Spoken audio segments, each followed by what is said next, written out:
waggaa meeqa yoon hojjedhen mana ijaarrachuu danda'a? Ani maal naaf fayyaree shaanxaa sadiin qopheesse gara biyyaa galuuf baatii 4 na hafa.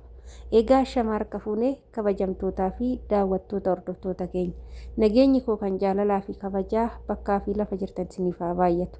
Anis obboleettiin keessan bakkaa fi lafa jirutti waaqayyoof galannaa ga'uu nagaa fayyaa kootidha. Egaa warroonni mana keenya haaraa taatan laayik sheer gochuun gara maamila keenyatti dabalamaa isiniin jecha viidiyoo kana laayik sheer gochuudhaan hiriyoota keessan kaawwame bira akka dhaqqabu taasisaa fayyaduu danda'a waan ta'eef jechuudha.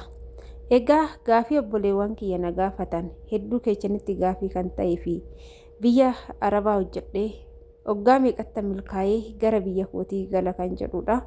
Immoo gaafan biyya galuu shaanxaa 3 fuudhufan fudhadhee galuufan karoora qaba kan jedhudha. Innaa hanga xumura viidiyoo keenyatti nu wajjin turaa isiniin jedha. Biyya Arabaatii gara biyyaa gaafa galuuf yaaddu maaltu akkasii barbaachisu jechuudha. Ijoollee baay'een keenya viidiyoo yeroo darbe irratti viidiyoo hojjedhe irratti ijoolleen hedduu koomentii garaagaraa barreessitanii jirtu. Inni tokko ani waan akkanaa fudhadhee galee jira homaa rakkoon qabu hin fattashan boolee keessatti kan jedhudha. Akka carraa dabarfachuu dandeessu. Garuu guutumaan guututti hin fattashan jettee itti amantee boolee keessa baattee gaafa deemte guyyaa tokko wanti sun yoo si mudatee meeshaan keessi jalaa bade boo'uu irraa xiniqqaaqee of eeggannoo godhachuun waan baduuf hin qabuun siin jechuun asumarraa affeerraa kooti. Itti aansuudhaan immoo gara biyyaa galuuf shaanxaa 3 fudhatanii gara biyyaa galuun ni danda'amaa kan jedhudha. Biyya Arabaatii gaafa gara biyyaa galtu kan abbaan fedheeyyuu ni beeka. Kiiloo 50 qofaadha kan ajajamu jechuudha. Kiiloo 50 kana keessaa kiiloon 7 harkatti qabatama. Kiiloon 46 ni darbaa jechuudha. Walumaa galatti kiiloo 53 jechuudha. Niif galee miti isarraan kiiloo shaanxaa 2. Shaanxaan 2 kun kiiloo 23 ta'uu qaba jechuudha. Kiiloo 23 ol darbuu hin qabu shaanxaan 2 kun. Yoo san ol darbe itti kaffaleen dabarfadha yoo jetteen alatti wanti sii dabarfamu tokko illee hin jiru. Boolee keessatti qaldii fi nizinniziin tokko hin jiru jechuudha. Innaa kanaaf shaanxaa 3 gaafa fudhattee deemte shaanxaa tokkotti akka maallaqa kee kaffaltu amanii mindaa ji'a tokkoo kee qopheessituma fudhadhu deemi jechuudha. Gaafa san mindaa ji'a tokkoo kee kaffaltee ni dabarfatta. Birri shaanxaa tokko birri xiqqaas hin gaafatan dhugaa dubbachuudha. Mindaa ji'a tokkoo numa si gaafatu. Kanaaf kanatti amaniti birri kana qopheeffadhu jechuudha. San ta'uu baatu garuu shaanxaa 3 fudhattee gara biyyaa galuun hin danda'amu jechuudha. Shaanxaa 2 kiiloo 23 fi shaanxaa 1 kiiloo 7 qofatu darbuu danda'a jechuudha. Gara gaafii lammaffaatti yoonan sinii deebi'e jechuudha. Waggaa meeqa yoonan hojjedhan biyya Arabaatitti mana ijaarrachuu danda'a kan jedhudha. Egaa biyya Arabaa gaafa tokko jennee ji'a tokko haa jennee jalqabnutti karoora qabaachuu qaba. Gaafni maal ta'e gaafni biyya Arabaa hojjechuu eegallu karoora qabaachuu qabna. Akkas yoo siniin jedhu waciin baafnu sun maal akka ta'e jalqaba irratti akka dhufneen baay'een keenya maallaqa yoo arganne haala baasirratti baay'ee rakkoo qabna jechuudha. Maallaqa harkatti arganne namaa kennuu baay'isna gara biyyaatitti. Tokko jettee gaafa mana Arabaa ji'a tokko jettee jalqabde mindaa baatii 2 maatii keetii akka ergitu kuni ka shakkii hin qabu jechuudha.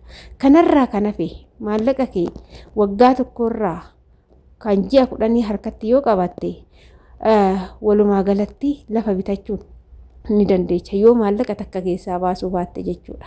Yoo garuu maallaqa keessaa kan babbaastu ta'e waggaa 2 keessatti lafa duwwaa bitatta malee mana irratti ijaarrachuu hin dandeessu. Maallaqni biyya Arabaa qaxxituma gara hojiitti yoo seene saniinuu maallaqa gara biyyaa ergitee olirratti kuusaa mana bituu hin dandeechu. Yookaan huccubii wayii ijoollee wajjin seenuu yookaan maallaqa kee hanga lafa bituu danda'u sii ga'utti maallaqa of biratti qabachuudha. Maaliif jennaan tokko baankitti yoo ergite baankii wanna sii dabalu tokko illee hin qabu. Parsantii handhalullee parsantii xiqqishuu dhala jechuudha. Innaa ati gaafa maallaqa san ergitu jireenyi immoo ol ka'aa deema. Jireenyi ammaa sharafa doolaaratii wal qabatee deemaa jira. sharafa doolaaraa wajjin deemaa jira malee haalli jireenya biyya keessaa maallaqa biyya keessaa wajjin miti. Maallaqni yeroo kanatti argamu yeruma kana hojiirra yoo oolle yoo baankii keessa taa'e yoo jireenya Itoophiyaa ta'e malee lafa bitachuu mana ijaarrachuun hin danda'amu jechuudha. Kanaaf maallaqa kee maal gochuu qabdaa? Of biratti ol kaawwachuu qabda. Hanga lafa sii bituu danda'utti hanga 500 ol godhachuu dandeechutti maallaqa keessiruma gara biyyaa erguu qabdu. Sababiin isaa sharafni dabalaa deema malee qannasaan deemu. Hanga sharafni dabalaa deemu baankii sii dhalaan deemu waan ta'eef maallaqa gara baankitti hin fiiguun hin qabdu jechuudha. Ittaanuudhaan immoo maallaqni asii gara Itoophiyaa ergamee akkaawuntii namaati irratti galu jechuudha. Kan abbaa kee haa ta'u, kan haadha kee haa ta'u, kan obboleessa kee haa ta'u, nama kamuu haa ta'u jechuudha. Maallaqni maqaa nama tokkootiin galee ba'uu danda'u tokko Itoophiyaa taa'ee hanga maallaqni walitti naa dhufee mana bitachuu danda'utti naa eegaa yookaan iddoo sannaa ta'a jettee yaadin. Namni Itoophiyaa hojjenneet itti deebisna jedhu keechaa baasuun isaanii oolu. Yookaan maallaqni sun itti deebi'uu hin danda'u achumarraan bada. Ati lafa osoo hin bitatiin osoo waa tokko hin godhatiin waggaa 2 bitta jechuudha. Waggaa 2 keessatti lafa bitadhee mana ijaarsifachuu irratti jalqabsiifachuu hin danda'a yoo jette maallaqa kee of biratti ol kaawwachuudha jechuudha. Asarraa kan hafe yoo maallaqa kee akkuma siin jedhe qisaasechuu baattee waa tokkotti baasuu baatte waggaa 3 keessatti mana ni ijaarratta. Itoophiyaa keessatti lafa bitattee mana ni ijaarratta. Isarraa hafaadhaan waggaa 2tti dabalattee yeroo hojjetattetti waggaa 5 mindaa waggaa 2 biyyatti yoo ergu baattee harkatti qabatte waggaa 3tti mana ijaarrattee waggaa 5tti yeroo galtu meeshaa kee galfattee akkasumas suuqii kee banattee hojii kee garagaraa banattee waggaa 5 biyya Arabaa hojjettee biyya keetitti galtee jiraachuu ni dandeecha. Biyya Arabaa karoora yoo hojjetan waggaa 5 darbaan hojjetan. Garuu karoora yoo hojjechuu baatan waggaa 5 miti waggaa 15ttu karoora kee galmaan gaachuu hin dandeessu. Nuti baay'ee keenya kan kufaa jirru kan miidhamaa jirru maalidha yoo jenne karooraan hin hojjennu. Hojiin keenya karoora hin qabu. Maallaqni nu baasnu karoora hin qabu. Osuma firfirsinuu osuma ejjuma keenya osuma obboleessa keenya osuma obboleettii keenya osuma maatii keenya osuma ebeluu keenya ebeluu san namni tokkos rakkatee humti dawwal osuma asiif achitti galchinuu maallaqa keenya waggaa tokko fidna jechuudha. Baay'een keenya akkas taane waggaa hedduudha kan biyya Arabaa taa'aa jirru jechuudha. Obboleewwan kiyya hedduudha kan beeku waggaa hedduu biyya Arabaa kan ta'an karoora maleedha jechuudha. Maallaqa bakkuma arganitti erguu abbuma argan irratti erguu nama rakkadhe siin jedheef erguun kun baay'ee akka nama miidhu sirriitti beekuu qabda jechuudha. Inna akkuma siin jechuu yaaletti obboleetti kiyya kaa maallaqa gamaa gamana yoo balleessuu baatte maatii kee akka dhufte mindaa ji'a 2 isaanii ergitee isaanirraa hafaa yoo ofii keetii hanga waggaa 2 qabatte lafa kee maaragaan iddoo seera qabeessatti bitattee hanga waggaa 3 mana san guutumaan kwaalitii isaa eeddee irratti ijaarsifachuu ni dandeessaa jechuudha. Kana jechuun osoo maallaqni takka keessaa hin badii yoo ta'edha kun. Nama amanamaa biyyaa yoo qabaatte dhugumatti namni maallaqa irratti ergitu sun amanamaadha yoo kasii hojjetu ta'e haala saniin xumurachuu ni dandeecha. Shamarri biyya Arabaa warra biyyaa keessa nama jabaa of duubaa qabaachuu qabdi. Dirqama milkaa'uuf nama jabaa, nama suusii hin qabne, nama hiriyoota hin baay'isne, nama mana maxaxxitti fiiguun jaalanne, mana hoteelatti fiiguun jaalanne, jabaasaa kan yaadu, kan sammuun isaa bilchaate, miidhama namaa kan beeku of jalaa qabaachuu qabdi. Dirqama kun. Isa kana of jalaa hin qabdu jechuun shamarri takka hojjettee milkaa'uu hin dandeechu jechuudha. Walumaa galatti jechuudha dubbii gabaabaan. Kanaaf nama cimaa of jalaa qabaachuu qabdi yoo isiniin jedhu maallaqa san gaafa irratti ergite kan hojiirra oolchu kan waan ishiin jetteen qofa hojjetu kan iddoo likiskisaa hin dhan abbaa manaa kee yoo ta'e abbaa manaa akkasii qabaachuu qabda. Obboleessa kee yoo ta'e obboleessa kee akkasii qabaachuu qabda.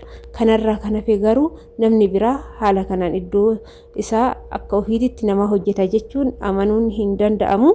Egaa kana fakkaata obboleettii koo. kanaaf yoo dhugumatti akkasiin jedhe kanaan hojjette waggaa 5tti haadha manaa taatee galtee haadha suuqii taatee haadha saalimaatii taatee atiyyuu biyya kee keessa teechee nama gargaaruu nama dandeessudha.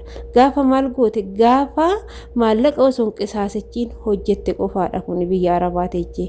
Innaa kanarraa kan hafe mooyyuu shamarran keenya yeroo gola ormaa hojjennu ijoolleen amma reefu dhuftanii biyya arabaa hojjechaa jirtan ijoolleen waggaan guun ijoolleen waggaa reefu guutaa jirtan kan reefu waggaa tokko fixanii waggaa lammaffaa jalqabdan maallaqa waggaa tokkootillee yeroo balleessitanii harkaa fixanii waggaa lammataa kana karoora baafadhaa haala maallaqa ittiin baastan haala gabii fi wacii keessanii sirriitti adda baasaatii kaayyoo qabaadha kana gochuun qaba. Amma fakkeenya bara 2017 keessa kan dhuftan yoo jiraattan jechuudha bara 2017 kana maallaqa bara 2017 kana maalidhaan godhe jettee duubatti herreddee deebistee yoo herredde waanuma hin taanetti baastee fixuu dandeecha gaafa sammataa dhukkubsuu dandeecha jechuudha. Maallaqni gaafa baasan osoo hin taane gaafa herreeganiidha kan akka sammuu nama godhee angoolii nama godhee maraadhu nama godhu maaliif gaafa gatteechee maallaqa firfirsitee bakkuma argitetti baaste san olitti fiddee xixiqqaa kana faa keessattuu maallaqni tuni xiqqishuudhaa gami jedhanii namaa baasan kun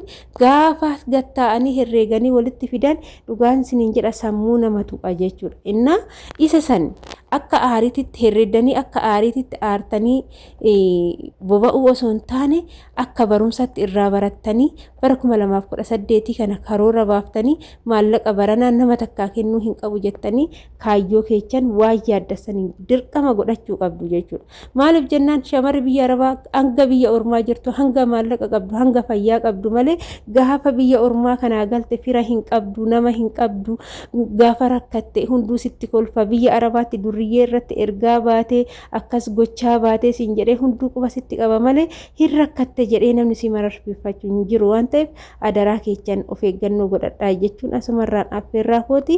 Egaa viidiyoo har'aaf qabadhee dhufe kanuma fakkaata isin laayik sheer gochuudhaan gara maamila keenyatti dabalama isiniin jennaa baay'ee.